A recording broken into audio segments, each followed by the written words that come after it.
tugas pokok dosen itu kan mentransformasikan, mengembangkan, dan menyebarkan ilmu pengetahuan atau seni lewat Tridharma. Nah, dan sudah mafhum bagi kita, rekan-rekan sekalian, yang namanya eh, bentuk pelayanan kita sebagai seorang dosen itu kan ke mahasiswa. Waduh. Nah, gimana menurut rekan-rekan ya bentuk pelayanan kita terhadap ini masyarakat umum bila dikaitkan dengan tugas dosen? Sebagai orientasi pelayanan, tugas kita sebagai dosen khususnya ya, kita sudah menjalankan salah satu tugas berorientasi pelayanan dalam bentuk pengabdian masyarakat di Tridharma Perguruan Tinggi.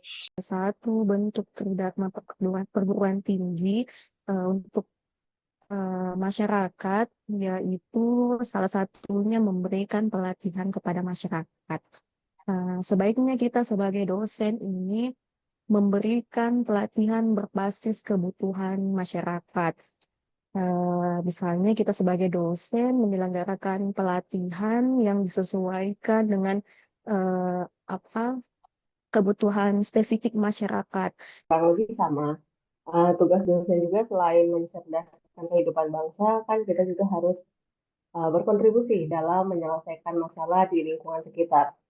Salah satu contohnya di lingkungan ada masalah, di lingkungan masyarakat pasti ada beberapa masalah. Nah, di situ ada tugas dosen yang dapat melakukan pelatihan ke masyarakat. Jadi kalau untuk dari saya, untuk orientasi pelayanan, memang kita sebagai dosen kan harus menerapkan ilmu pengetahuan yang kita miliki.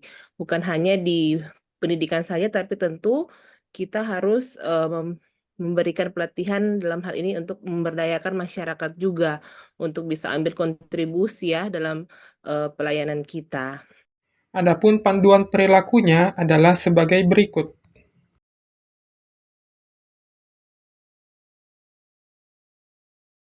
Ya, pembahasan mengenai AI ya, atau artificial intelligence atau kecerdasan buatan ya. Ya, dari berita-berita tersebut banyak membahas tentang kemampuan AI dalam mempelajari dan menghasilkan baik itu tulisan, baik itu gambar dan sebagainya, sehingga dapat mengancam profesi kita sebagai dosen ke depannya. Bagaimana tanggapan rekan-rekan akan hal tersebut? Gitu.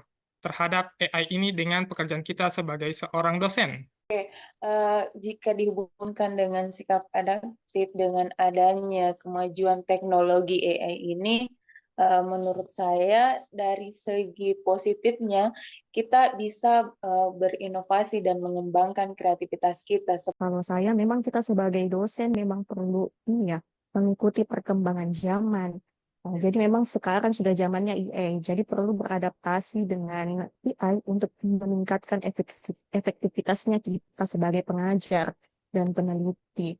Misalnya dengan bantuan AI, kita sebagai dosen dapat mengembangkan materi pembelajaran yang lebih interaktif dan dinamis.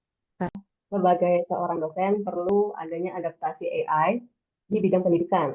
Terutama teknologi ini dapat membantu dalam menganalisis data, lalu meningkatkan efisiensi, serta merangsang untuk berpikir kritis dan kreatif. Namun, ada juga kekurangan dari AI, di mana dengan adanya AI, kita terlalu bergantung sehingga takutnya ke depannya ada budaya malas membaca. Jadi kalau memang untuk perubahan teknologi menggunakan AI ini kan sudah sangat cepat dan pesat sekarang Pak ya. Jadi memang kita sebagai dosen mau tidak mau harus beradaptasi mengikuti perkembangan zaman. Adapun panduan perilakunya adalah sebagai berikut. Plan RI, bigger, Smarter. better. Better.